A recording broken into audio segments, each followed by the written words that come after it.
হ্যাঁ এভরিওয়ান, সবাই কেমন আছো? আশা করি সবাই খুব ভালো আছো।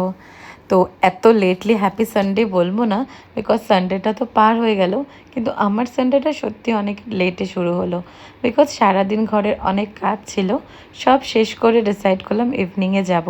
কারণ ভাই বোনরা সব সাথেই ছিলাম, তাই বললাম সারাদিন যখন কিছু প্ল্যান সাকসেস হলো না, তাহলে চল বিকেলেই যাওয়া যাক। তাই সবাই মিলে বেরোয় পড়লাম, কিন্তু কোথায় যাব কোনোটাই ডিসাইড ছিল না। তাই আর কি বিকালে বের হলাম। কি আর হবে, চা খাবো কিছু খাবো, এই উদ্দেশ্যেই চলে গেলাম। ঘুরতে ঘুরতে এটা না ওটা না সেটা না সবভাবে ডিসাইড হলো। কেউ মোবাইল দেখছি, কেউ রিল স্ক্রোল করছি যে কোথায় যাওয়া যায়। ফাইনালি একটা জায়গা দেখে খুব ভালো লাগলো, ওখানেই চলে গেলাম। খেয়ে নিলাম আমরা, চা ছিল, চা, নুডলস আর প্যারি প্যারি ফ্রেঞ্চ ফ্রাইস। বাস খাবার ওয়েট করতে করতে অনেক ছিল আমাদের গসিপ, অনেক ইয়ার্কি ফাজলামি। বাস এভাবেই টাইম পার করছিলাম, যেটা হয় ভাই বোনদের সাথে গেলে। অনেক নাই কথাতেই জোকস, এরকম করেই গেল টাইমটা। বাট হ্যাঁ, খাওয়াগুলো টেস্টি ছিল।